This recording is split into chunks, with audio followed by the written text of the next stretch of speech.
परम पूज्य स्वामी जी के श्री चरणों में कोटि कोटि वंदन। पूज्य गुरु माँ के चरणों में वंदन। पूज्य स्वामी जी विशारदानंद जी महाराज मैसूर श्रीरंग पटना से पधारे हैं। पूज्य गुरु माँ ने हरिद्वार ऋषिकेश में रहकर 5-6 सालों तक पूज्य स्वामी जी से गहन शास्त्रों का अध्ययन किया है और पूज्य गुरु माँ के जीवन घड़तर में उनका मार्गदर्शन बहुत ही उपकारक रहा है। स्वामी जी जब भी हमें पढ़ाते हैं तो हम उनकी करुणा को महसूस कर सकते हैं। उनके हृदय में यही भावना को हम देख सकते हैं कि हम किसी भी तरह अध्यात्म मार्ग पर आगे बढ़ते चले। हमारी थोड़ी सी भी प्रगति उनको बहुत ही खुशी देती है और हमारे समदर्शन आश्रम के निर्माण में भी पूज्य स्वामी जी का निरंतर मार्गदर्शन हमें मिलता रहा है। और स्वामी जी यहाँ हर साल गांधीनगर आकर हमें उनके ज्ञान से लाभान्वित करते हैं। ये हमारे लिए बहुत ही सौभाग्य की बात है। हम सबकी ओर से श्री राजेश भाई पूज्य स्वामी जी को पुष्पमाला अर्पण करेंगे और बहनें भी पूज्य स्वामी जी को माला अर्पण करेंगे। ओम नमः शिवाय, ओम नमः शिवाय, ओम नमः शिवाय, ओम नमः शिवाय, ओम नमः शिवाय, ओम नमः शिवाय, ओम नमः शिवाय, ओम नमः शिवाय, ओम नमः शिवाय, ओम नमः शिवाय, ओम नमः शिवाय, ओम नमः शिवाय, ओम नमः शिवाय, ओम नमः शिवाय, ओम नमः शिवाय, ओम नमः शिवाय, ओम नमः शिवाय, ओम नमः शिवाय, ओम नमः शिवाय, ओम नमः शिवाय। सद्गुरु देव की जय। पूज्य स्वामी जी के चरणों में प्रार्थना है कि हमको आशीर्वचन प्रदान करें। पूज्य स्वामी जी। ओम नमो ब्रह्मादिभ्यो ब्रह्म विद्या संप्रदाय कर्तृभ्यो वंशर्षिभ्यो महद्भ्यो नमो गुरुभ्यः। सर्वोपप्लवरहित प्रज्ञानघन प्रत्यगर्थो ब्रह्मैवाहमस्मि, ब्रह्मैवाहमस्मि।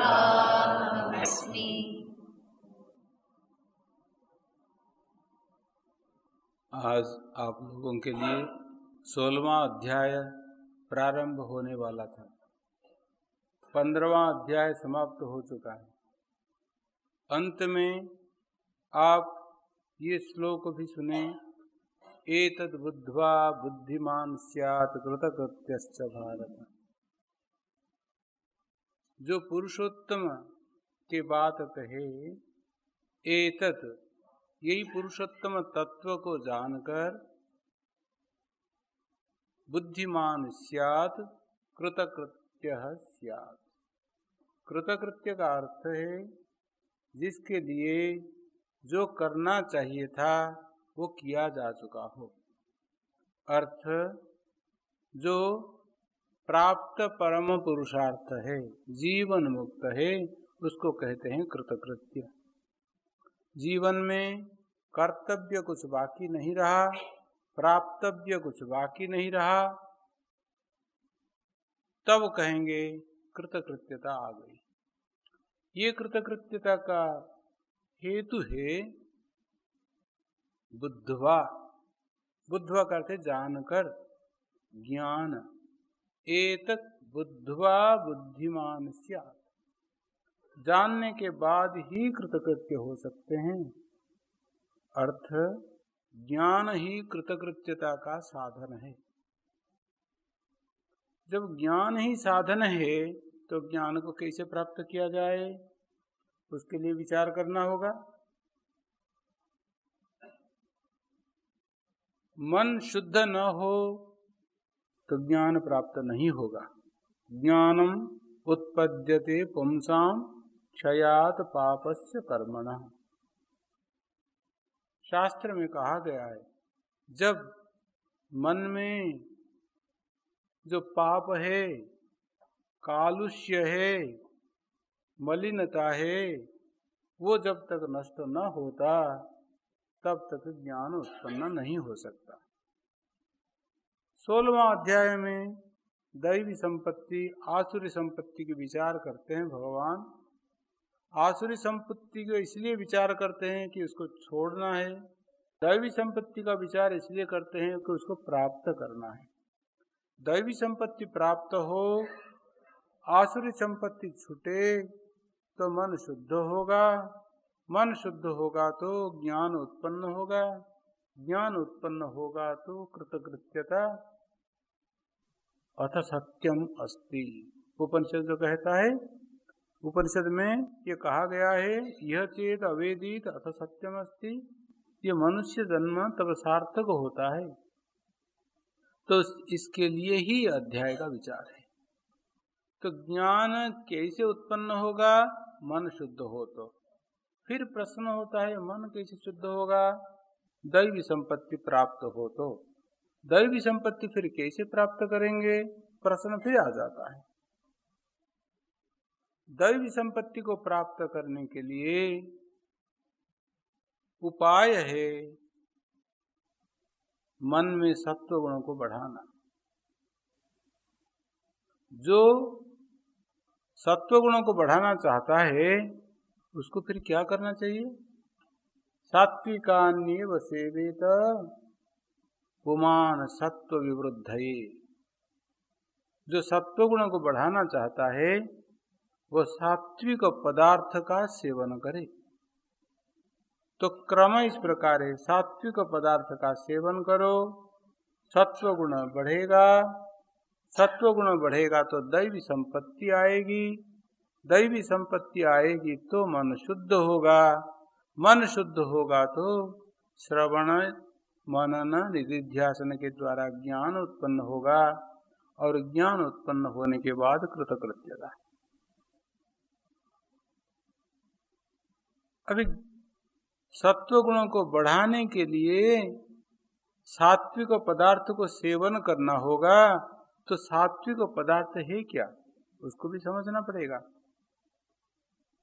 शास्त्र में सात्विक पदार्थों का निरूपण है और तामस पदार्थ का निरूपण है, राजस पदार्थों का निरूपण है। वो सबको हमको समझना होगा। फिर शास्त्र में ही जाना पड़ेगा, आचार्यों से सुनना पड़ेगा और अपने अनुभव से भी समझना पड़ेगा। कुछ पदार्थ होते हैं जिसके सेवन के बाद मन तंद्रा निद्राग्रस्त हो जाता है, तो वो तामस है। कुछ पदार्थ सेवन करने के बाद मन चंचल हो जाता है, विक्षिप्त हो जाता है, तो वो राजस पदार्थ है। और कुछ है जिसको सेवन करने के बाद मन शांत रहता है, तृप्ति रहती है, तो वो सात्विक पदार्थ है। अपने अनुभव के द्वारा भी हम समझ सकते हैं सात्विक पदार्थ, राजस पदार्थ, तामस पदार्थ क्या है, और शास्त्र भी उसमें प्रमाण है। तो शास्त्र प्रमाण के द्वारा पदार्थों का स्वभाव निरूपण करके जो सात्विक है उसका ही सेवन करना चाहिए। इसलिए भागवत में कहे सात्विका नेव सेवेत। सत्व गुण उत्पन्न हो, बढ़े, तो ना केवल मन शांत रहता है, मन सूक्ष्म भी हो जाता है। सूक्ष्म का अर्थ सूक्ष्म अर्थ ग्रहण समर्थ। सूक्ष्म जो अर्थ है उसको समझने के लिए मन समर्थ हो जाता है। सूक्ष्म अर्थ क्या? जैसे दृष्टि सूक्ष्म हो तो कितने भी पतली चीज हो, चाहे वो बाल भी हो, सुई भी हो, सुई का जो छेद है वो भी हो, वो दिखने लगता है और उससे हम धागा भर सकते हैं। अगर दृष्टि स्थूल हो तो कर नहीं सकते। इस प्रकार मन जब सूक्ष्म होता है, सूक्ष्म पदार्थों का ज्ञान होता है। सूक्ष्म पदार्थ क्या है? पाप, पुण्य, और कोई उपदेश करते हैं तो उपदेश में तात्पर्य, लक्ष्यार्थ, ये सब ज्ञान हो जाता है। तो वो सूक्ष्मता को प्राप्त करने के लिए भी सत्व गुणों को बढ़ाना पड़ेगा, ना केवल शांति के लिए। तो सत्व गुण का सेवन कैसे करें? सेवन का अर्थ क्या है? भगवत गीता में जो लोग बाद में आए हैं वो सुने नहीं होंगे। द्वितीय अध्याय में भगवान आहार शब्द का प्रयोग किए हैं। निराहारस्य देहिनः विषया विनिवर्तन्ते निराहारस्य देहिनः रसवर्जम रसोप्यस्य परम दृष्ट्वा निवर्तते। स्थित प्रज्ञ लक्षण में ये श्लोक आता है। आहार का अर्थ वहां भाष्यकार कहते हैं आह्रियन्ते इति आहाराः, जिसको हम ग्रहण करते हैं। ऐसे नहीं कि जिसको केवल खाते हैं वो आहार है, जो खाते हैं वो भी आहार है, लेकिन जो इंद्रियों के द्वारा हम ग्रहण करते हैं वो सब के सब आहार है। कान के द्वारा ग्रहण करते हैं शब्द को, शब्द भी आहार है। आंख के द्वारा दृश्य को ग्रहण करते हैं, दृश्य भी आहार है। तो जो पदार्थों को हम ग्रहण करते हैं वो सबको आहार कहा जाता है। और आहार अगर सत्व गुणी सात्विक हो तो मन भी सात्विक होगा। तो अर्थ ना केवल जो भोजन करते हैं वो सात्विक होना चाहिए, जो सुनते हैं, जो देखते हैं, जो सब व्यवहार करते हैं वो सब सात्विक हो तो मन भी सात्विक होगा। मन सत्व गुण प्रधान हुआ कैसे पता चलेगा? तो जैसे हम कहे कि मन शांत होगा, सूक्ष्म होगा, संतुष्ट होगा और अधिक अधिक जानने के लिए इच्छा होगी। चतुर्दश अध्याय, पंचदश अध्याय से पहले आप सुने होंगे, बस तब तो सब थे ही। तब चतुर्दश अध्याय में तो सत्व गुण का कार्य बताया गया। ज्ञान, सुख, ये दोनों सत्व गुण का कार्य है। ज्ञान के लिए इच्छा हो तब समझना चाहिए कि सत्व गुण प्रधान हुआ है। सत्व गुण बढ़े तो जानने के लिए इच्छा होगी, समझने के लिए इच्छा होगी। और जानना समझना वर्ल्ड मैटर के बारे में नहीं, आत्मा के बारे में, अंतःकरण के बारे में और परलोक के बारे में, ईश्वर के बारे में, पुण्य पाप के बारे में, ये सब जानने के लिए इच्छा होगी। और जैसे जैसे वो इच्छा प्रबल होती जाएगी समझना चाहिए कि सत्व गुण बढ़ रहा है। बाह्य विषय से मन हटेगा, अंतर्मुख होगा, सूक्ष्म विषय जानने के लिए इच्छा होगी और विचार चलता रहेगा कि जीवन का लक्ष्य क्या है, प्रयोजन क्या है, क्यों हम आए हैं, कहाँ जाएंगे शरीर छोड़ने के बाद, जीवन को किस प्रकार हम काम में ले सकते हैं, जीवन में तो समय मिला है उसको किस प्रकार हम यूटिलाइज कर सकते हैं, ये सब विषय में विचार होगा। तब समझेंगे कि सत्व गुण बढ़ा है। और इम्पल्सिवनेस जो है अपने मन में वो भी कम होता जाएगा। आवेश में आके कुछ कर बैठते हैं बिना सोचे समझे, उसको कहते हैं इम्पल्सिवनेस। वो कम होगा और विचार पूर्वक कर्म होगा, तब भी समझेंगे कि सत्व गुण बढ़ रहा है।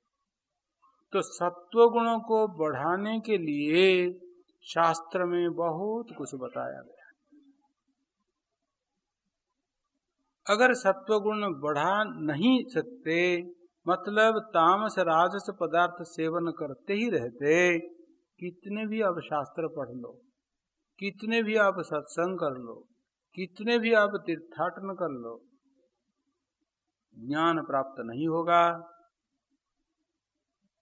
कृतकृत्यता नहीं मिलेगी।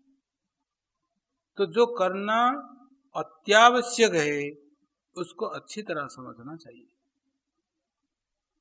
भगवान तो बता दिए, एतत् बुद्ध्वा, जानकर आप कृतकृत्य हो जाओगे।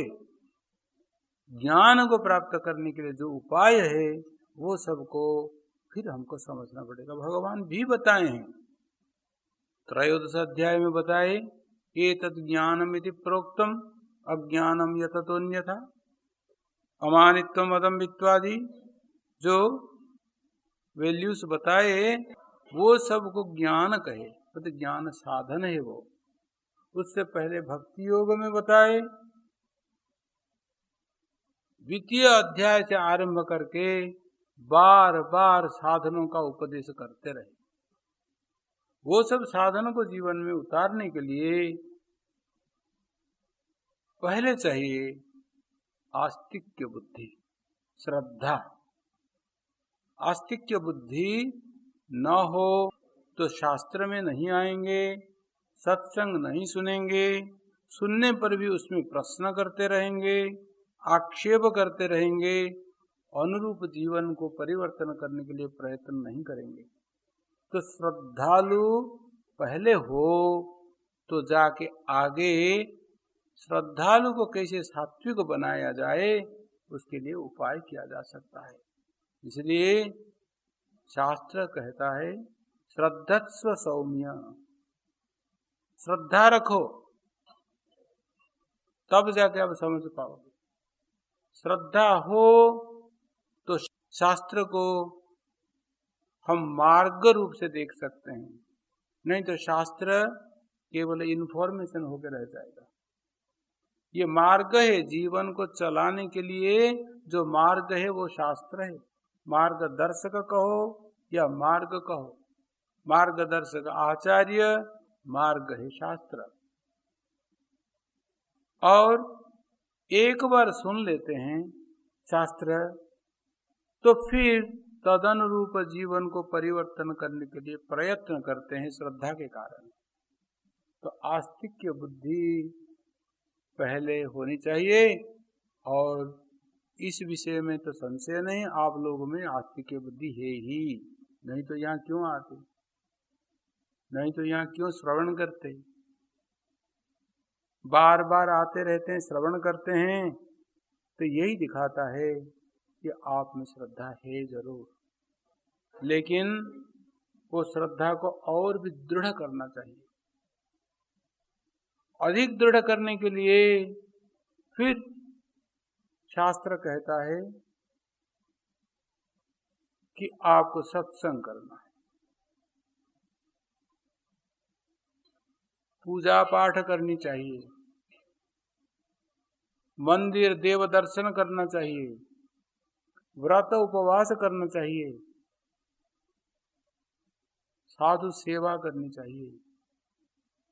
ये सब करोगे तो श्रद्धा और भी दृढ़ हो, और श्रद्धा दृढ़ हो तो उसके बाद ये जो प्रयत्न होता है ना मन को बस में रखने का, तामस राजस आहार को छोड़कर सात्विक आहार प्राप्त करने का, ये जो संघर्ष होता है वो संघर्ष चला जाएगा।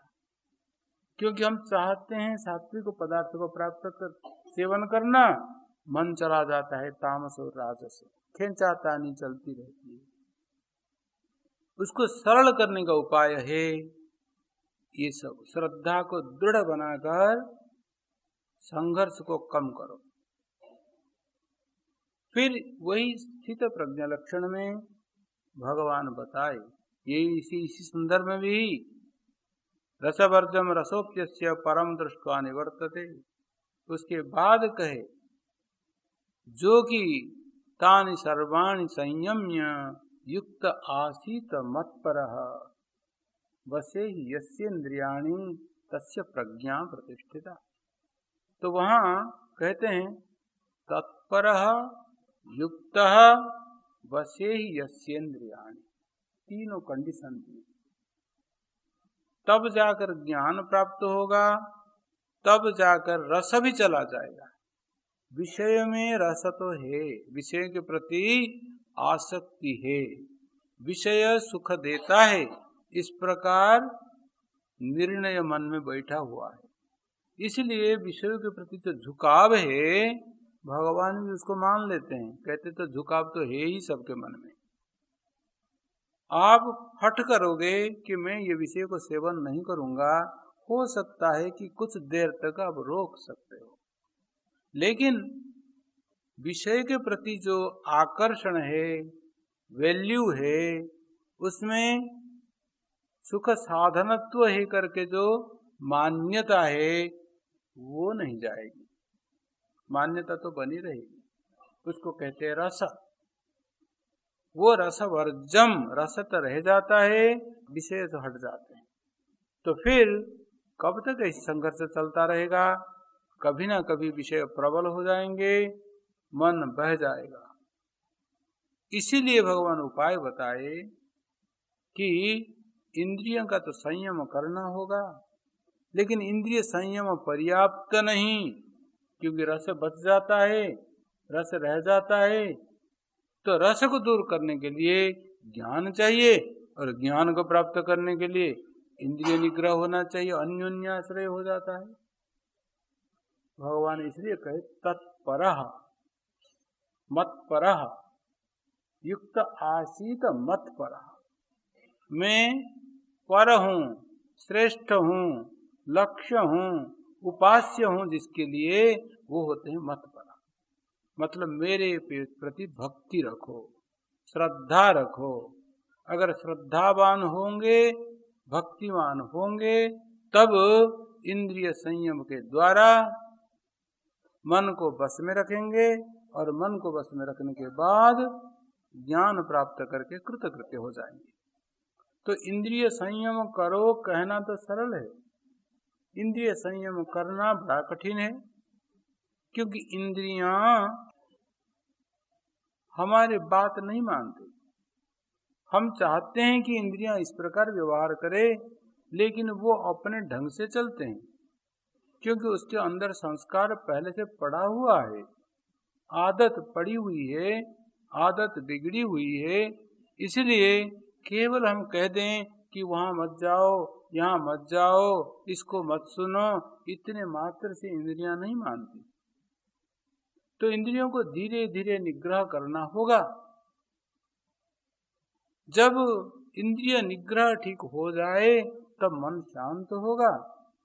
लेकिन मन विज्ञानवान सारथी हो तब जाके वो घोड़ों को अपने वश में रख सकता है, कठोपनिषद में कहा गया। तो मन ज्ञानवान हो तब इंद्रिय निग्रह, इंद्रिय निग्रह हो तब मन ज्ञानवान बनेगा, फिर अन्योन्याश्रय आ जाता है। ये अन्योन्याश्रय को काटने के लिए भगवान कहते हैं प्रयत्न करो इंद्रिय निग्रह के लिए, लेकिन भक्ति रखो मेरे प्रति। भक्ति के बिना प्रयत्न मात्र से इंद्रिय निग्रह साध्य नहीं। लेकिन इंद्रिय निग्रह के लिए प्रयत्न नहीं करना ऐसे भी नहीं, प्रयत्न भी करना होगा। प्रयत्न कैसे करेंगे? अभ्यास और दोष दर्शन। विषय भोग में जो दोष है उसको बार बार देखेंगे, बार बार देखना अभ्यास, अनुदर्शन। वो करते हुए साथ साथ युक्त भी होना चाहिए। युक्त का अर्थ है ऑर्गेनाइज्ड। मन को नियमित करके जो हमारे लिए कर्तव्य है वो कर्तव्य को पालन करने में लगे रहना युक्तत्व है। शरीर भी बस में हो, मन भी बस में हो, मतलब कर्तव्य में लगे हुए मन के लिए प्रमाद न आ जाए। प्रमाद न आना, प्रमाद को आने न देना, जो न आने देने के लिए जो सामर्थ्य है उसको कहते हैं युक्तता। युक्त, ऑर्गेनाइज्ड, डिसिप्लिन्ड, कंट्रोल्ड, कोऑपरेटिव। जब हमारा कार्य करण संघात कोऑपरेटिव हो तब हम कह सकते हैं हम युक्त हो गए। युक्त आसीत मत्पर, भगवान ही हमारे लिए पर है। पर मतलब श्रेष्ठ, ना केवल श्रेष्ठ जगत कारण रूप से, जगत कारण तो वो है ही, वो जगत का नियामक भी है और जगत का संहार करने वाले भी है। और जो ज्ञान हम प्राप्त करते हैं, ज्ञान प्रारंभ होता है सदाशिव समारंभ हम कहते हैं। नारायण पहले है, नारायण से या सदाशिव से ज्ञान का प्रवाह है। तो ज्ञान भी वो है, ज्ञान का मूल कारण वो है। शक्ति, जितने प्रकार के सामर्थ्य, जितने प्रकार के श्री, जितने प्रकार के ज्ञान, वो सब का मूल भगवान होने के कारण उनको पर कहा गया। वो भगवान ही पर है। ये ज्ञान के साथ हम जब जिएंगे तब हमारा जीवन भक्तिमय हो जाएगा। भक्ति का अर्थ नहीं कि केवल रिचुअलिस्टिक पूजा वगैरह करना, वो सब उपादेय है, लेकिन उसके पीछे भी यही हेतु है कि हे भगवान आप सर्वशक्तिमान हो, आप सर्वज्ञ हो, आप सर्वव्यापक हो। इस प्रकार की ज्ञान भाव को उत्पन्न कराने के लिए वो प्रारंभ मात्र है। और जब समझ जाते हैं कि वो सर्वज्ञ है, आप कुछ छिपा नहीं सकते, जानते हो कि वो सर्वव्यापक है, तो आपकी सत्ता क्या है? सत्ता तो आपकी ईश्वर अधीन ही है, तो अपने में अभिमान नहीं आएगा। और वो जब जानते हो कि वो सर्वशक्ति है, तो आप अपने शक्ति को लेकर भी अभिमान नहीं कर सकते। ये सब जो हमारे में है, ये सब बारोड स्ट्रेंथ है, बारोड पावर है, बारोड नॉलेज है, सब कुछ बारोड है। तो फिर आप कैसे अभिमान कर सकते हो? तो अभिमान को दूर करने के लिए या कम से कम शिथिल करने के लिए इस प्रकार स्मरण होते रहना चाहिए, भगवान ही पर है। भगवान ही हमको ये शरीर दिए हैं, इंद्रियां, मन, और उसके साथ साथ जो भी परिवेश हमारे लिए प्राप्त हुआ है वो ईश्वर कृपा से ही। हम जन्म लेने से पहले पृथ्वी थी, जल था, अग्नि थी, ये सब थे ना पंचभूत। पंचभूतों के बिना किसी का भी जीवन संभव नहीं, और वो सब पहले से प्राप्त थे। सूर्य, चंद्र, ये सब पहले से प्राप्त थे। एक भी एलिमेंट ना होता तो हमारा जीवन असंभव हो जाता, वो सब थे। और ये शरीर भी हम इसे तो कोई सिलेक्ट तो नहीं किए, शरीर हमको दिया गया कर्म का अनुरूप ऑफ कोर्स, लेकिन शरीर भी प्राप्त हुआ है। जो शरीर के द्वारा हम सब कुछ कार्य करते हैं, ये शरीर हमको प्राप्त हुआ। जैसे कोई आपको एक स्थान देता है कि ये स्थान में आप रहो, यहाँ आप अपना काम करो, तो बिजनेस करो, तो आप कुछ बिजनेस करके कमाया तो आप भूल जाओगे जो आपको स्थान दिया था। ये स्थान हमको इसलिए प्राप्त हुआ कि कोई किसी ने हमको दिया है। तो इसी प्रकार शरीर में रहते हुए आप सब कुछ करते हो, इस शरीर भी आपको मिला है, तो शरीर भी मिला, और इसके अंदर जो इंद्रियां हैं वो भी मिले, मन भी मिला, बाह्य इंफ्रास्ट्रक्चर मिला, और आपको आप जो कर रहे हो वो काम करने के लिए आपको अवसर मिला, प्रेरणा मिली, ये सब ईश्वर के द्वारा। और वो ईश्वर को हम भूल जाते हैं। कैसे कृतज्ञता है, जो सब कुछ हमारे लिए किए हैं उनको हम भूल जाते हैं। न भूलना ही बहुत बड़ा पुण्य है, स्मरण करना ही बहुत बड़ा पुण्य है। और स्मरण करोगे तो कृतज्ञ नहीं रह पाओगे, कृतज्ञता आएगी ही, ग्रैटिट्यूड आएगी ही। हम पत्थर नहीं है, हमारा हृदय इतना कठोर नहीं कि जो हमारे लिए सब कुछ किए हम उनको इग्नोर कर दे। ग्रैटिट्यूड तो जरूर आएगा और उसके बाद भक्ति प्रकट हो ही जाएगी।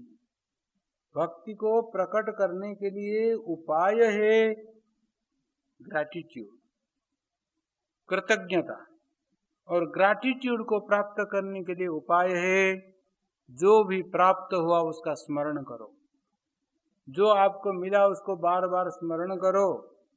कोई कभी कुछ परिस्थिति में आपको कोई सपोर्ट किया हो तो आप नहीं भूल पाते, तब मैं संकट में था, ये मुझे मदद किए थे। जीवन भर आप याद करते हो, छोटी सी बात के लिए भी आप इग्नोर नहीं करते।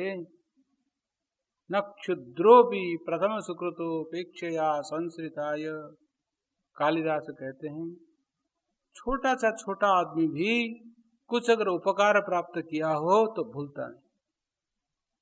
तो हम कैसे भूल जाएंगे? अगर न भूलें, स्मरण करें तो भक्ति जरूर आएगी। और भक्ति आए तो इंद्रिय निग्रह हो जाता है सरलता से। जो इंद्रिय निग्रह के लिए हम संघर्ष करते रहते हैं और बहुत बार फेल ही हो जाते हैं, वो इंद्रिय निग्रह संभव हो जाता है, ये भक्ति सहायक हो तो।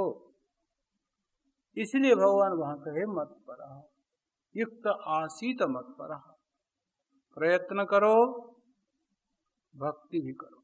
भक्ति का अर्थ यही है, भगवान आप सब कुछ है, आप ही करता हो, आप ही कारयिता हो, मैं निमित्त मात्र हूं, मैं अकिंचन हूं। हमारी जो इच्छा है वो इच्छा तो बहुत ही दुर्बल है, ईश्वर इच्छा के सामने वो कुछ भी नहीं।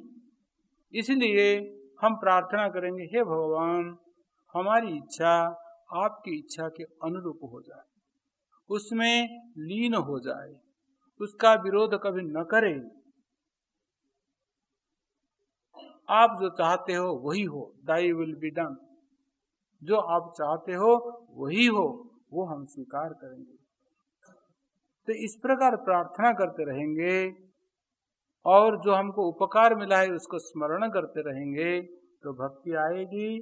तो भक्ति सहायक हो तो शमदम प्राप्त करना सरल है, और शमदम प्राप्त हो जाएंगे तब ज्ञान के लिए मन भी होगा और ज्ञान साधन में लगने के लिए सामर्थ्य भी मिलेगा। ज्ञान साधन मुख्यतः श्रवण मनन निध्यासन है। शास्त्र सुनो आचार्य से, और जो सुनते हो उसको उसका तात्पर्य निरूपण करो। तात्पर्य निरूपण करने के बाद उसको मनन करो, मतलब उसमें कोई विरोध होता है तो विरोध का परिहार करने के लिए विचार करो और उसमें मन को लगाए रखो। ये सब प्राप्त करना शुद्ध मन के बिना संभव नहीं, दीर्घ काल तक करना पड़ेगा, निरंतर्य करना पड़ेगा। इसलिए मन को शुद्ध बनाना ही होगा और उसके लिए इंद्रिय निग्रह, भक्ति ये चाहिए। और कैसे पता चलेगा कि अभी हम लग सकते हैं इंद्रिय निग्रह में, भक्ति में, ज्ञान साधन में? जब दैवी संपत्ति प्राप्त हो जाए। दैवी संपत्ति कैसे प्राप्त होगी? सत्व गुण बढ़े तो। सत्व गुणों को कैसे बढ़ाएंगे? फिर जिस पल सात्विक पदार्थ सेवन करने से। सात्विक पदार्थ को कैसे सेवन करेंगे? सात्विक पदार्थ को पहचाने तब और पहचानने के बाद ये मन भी मानना चाहिए, और उसके लिए चाहिए श्रद्धा। श्रद्धा पूर्वक शास्त्र अनुरूप होकर सात्विक पदार्थ को निर्णय करके तद अनुरूप जीवन को चलाने से धीरे धीरे मन शुद्ध होता है। नहीं तो भगवान कहते हैं यततो यपि कौन्तेय पुरुषस्य विपश्चितः इंद्रियाणि प्रमाथीनि हरन्ति प्रसभं मनः। हे Kaunteya Arjun, don't take the mind for granted. ये मन बह जाता है इंद्रियों के साथ, और इंद्रियां प्रबल है, और प्रबल इंद्रिय मन को ले जाते हैं। उसके बाद जो विवेक है अल्प मन में वो लुप्त हो जाता है। इंद्रियाणि प्रमाथीनि हरन्ति प्रसभम, बलात् मन को हरण कर लेते हैं। ये कोई अतिशयोक्ति नहीं है। भगवान हमको डरा नहीं रहे हैं, भगवान केवल वास्तविकता को दिखा रहे हैं। और कैसे? ऐसे नहीं कि कोई अज्ञानी, अविवेकी, अनपढ़, संस्कार शून्य वो लोगों का ऐसे हो जाता है। नहीं, यततो यपि कौन्तेय पुरुषस्य विपश्चितः। विपश्चित का अर्थ है विपश्चित, विवेकी, ज्ञान साधन में लगे हुए व्यक्तियों के बारे में कहते हैं।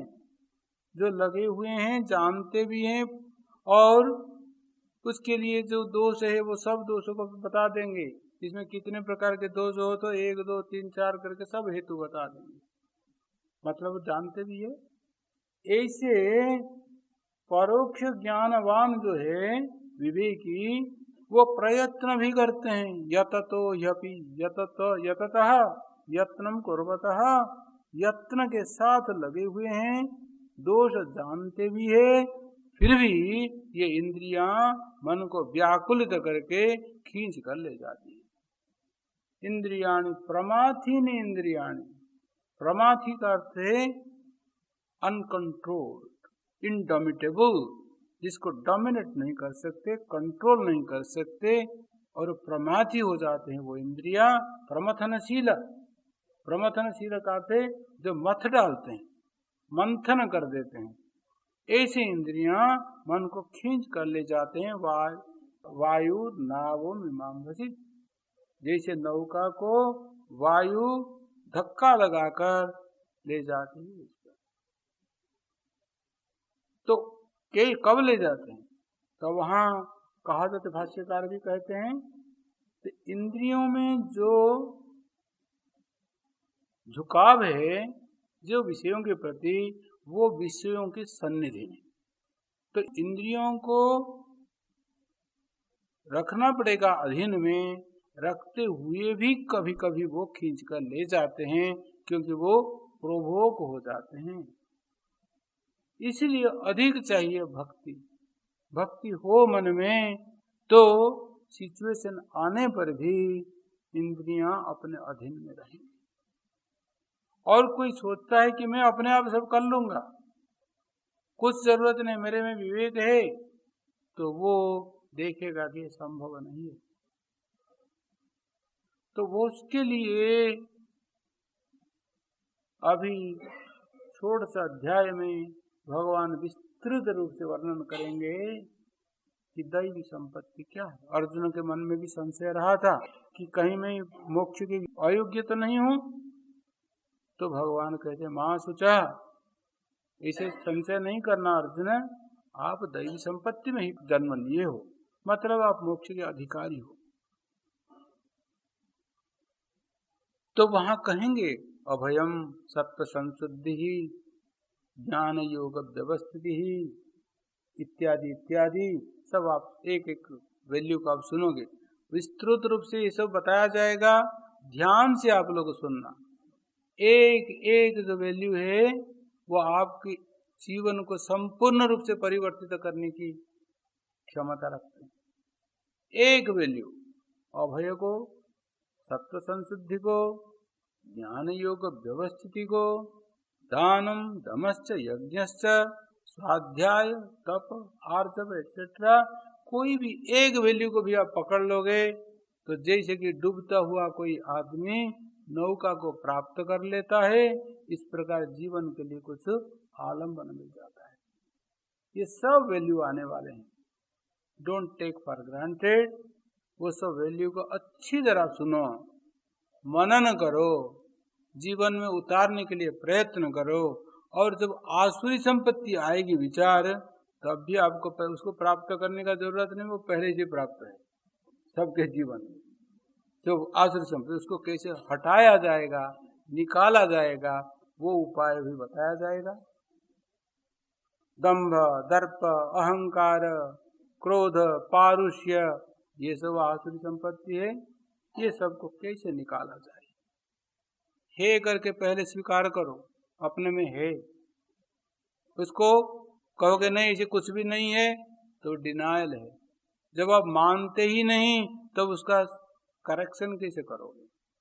तो उसको भी स्वीकार करो पहले, और उसको कैसे ठीक किया जाएगा वो उपाय बताया जाएगा।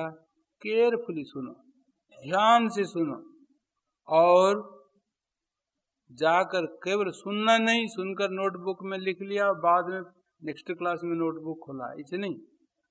देखो, मनन करो, अंतर निरीक्षण करो, अपने को देखो कैसे कैसे मन में परिवर्तन आता है। ग्रेडिंग करो अपने को टेस्ट करते जाओ कि ये सब वैल्यूज जो है हम जीवन में उतार रहे हैं या नहीं। अगर नहीं उतार पाते हैं तो उसके लिए क्या प्रतिबंधक है, क्यों नहीं हो पाता?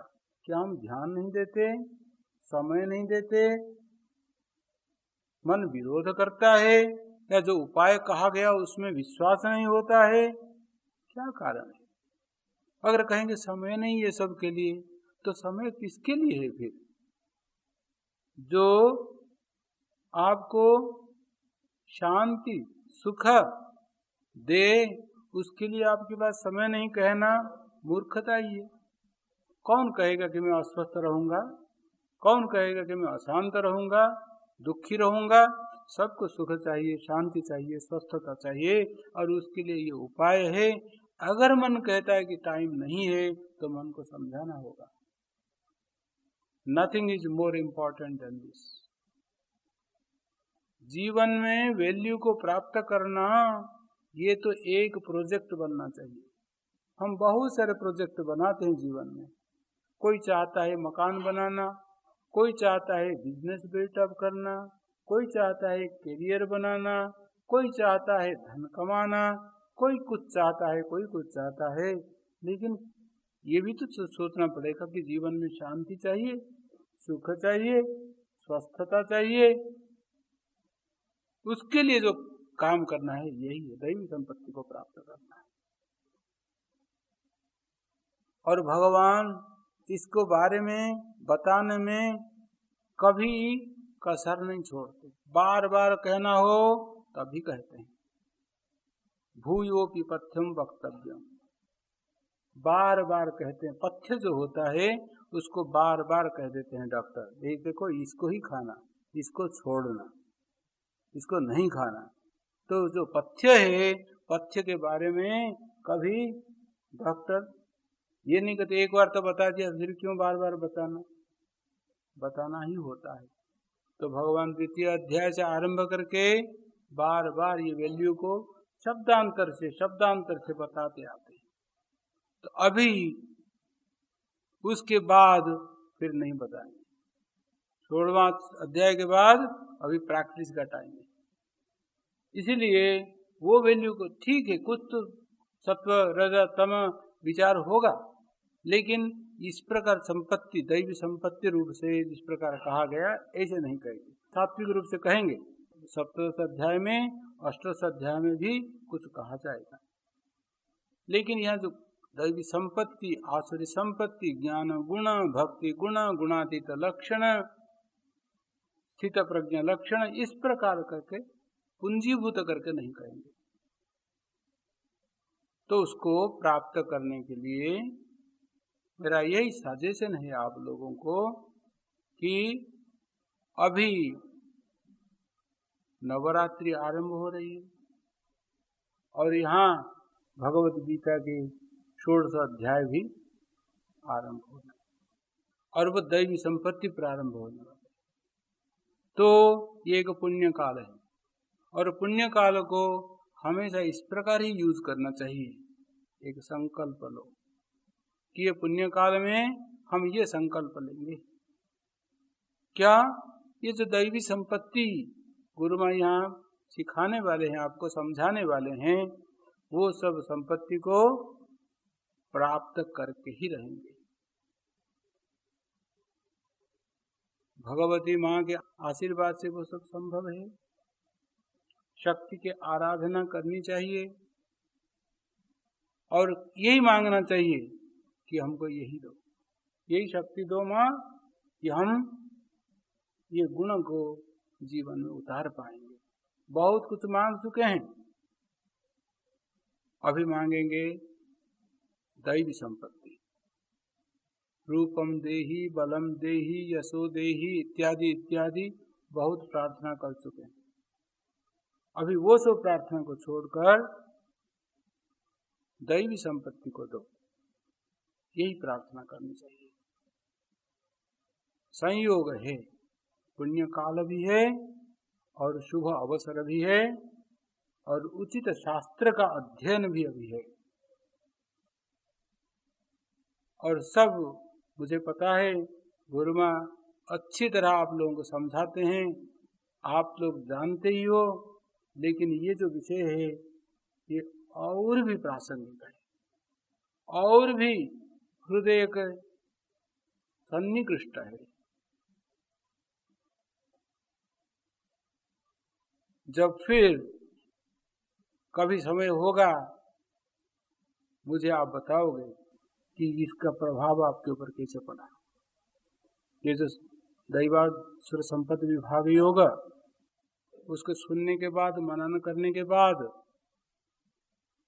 अनुशीलन करने के बाद, जीवन में उतारने के बाद आपके जीवन में क्या परिवर्तन आया, आपके परिवार में कैसे परिवर्तन आया, आपके जो जीवन में जो लक्ष्य के और आप चल पड़े थे उसमें किस प्रकार के पेस, स्पीड आ गई, ये सब आप बताओ। तो अभी संकल्प लो, कल से ही प्रारंभ होने वाला है। हो सके तो कुछ समय निकालकर खास करके प्रार्थना करो, सरस्वती रूप से, दुर्गा रूप से, काली रूप से, किसी भी रूप से माँ का स्मरण करो। और वही एक ही तत्व है, भगवत तत्व। देवी रूप से देखो, नारायण रूप से देखो, तत्व एक ही है। शंकर रूप से देखो, तत्व एक है। लेकिन ये काल है, ये नवरात्रि काल है देवी उपासना। और नवरात्रि के बाद समदर्शन आश्रम के प्रतिष्ठापन दिवस भी आएगा, 11वां 11वां साल पूरा हो जाएगा ना। 10 तो हो चुका, 10 11। तो वो भी एक अवसर होता है आप लोगों को सेलिब्रेट करने के लिए। और सेलिब्रेशन इस प्रकार ही हो कि शुभ संकल्प लेकर समदर्शन परिवार दैवी संपत्ति के परिवार बन जाए, ये मेरा प्रार्थना है। ओम तत्सत।